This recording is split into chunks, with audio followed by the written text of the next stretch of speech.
Engineer তখন 500 টাকার একটা নোট সেই শ্রমিকের সামনে ফেললো।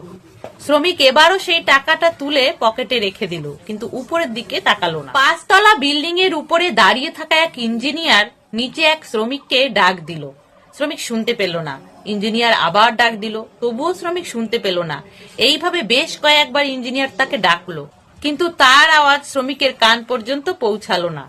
ইঞ্জিনিয়ার তখন বিরক্ত হয়ে ভাবলো, এত ডাকার পরেও যখন ও শুনছে না, তাহলে এক কাজ করা যাক, দেখি আমি 100 টাকার একটা নোট ফেলি ওর সামনে। নিশ্চয়ই নোটটা তুলবে, তোলার সময় একবার হলেও উপরের দিকে তাকাবে। ইঞ্জিনিয়ার তখন তার পকেট থেকে 100 টাকার একটা নোট বের করে সেই শ্রমিকের সামনে ফেললো।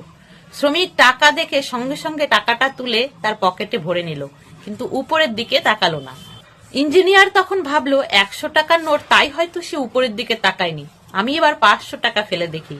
ইঞ্জিনিয়ার তখন 500 টাকার একটা নোট সেই শ্রমিকের সামনে ফেললো।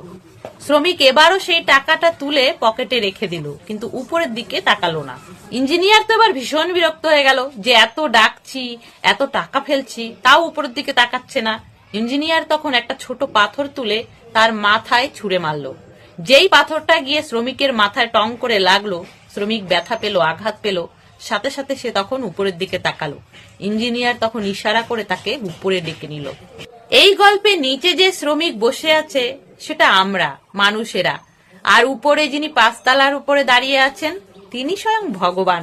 যতক্ষণ তিনি আমাদের খুশি পাঠান, আনন্দ পাঠান, সুখ পাঠান, ততক্ষণ আমরা তার কথা মনে করি না।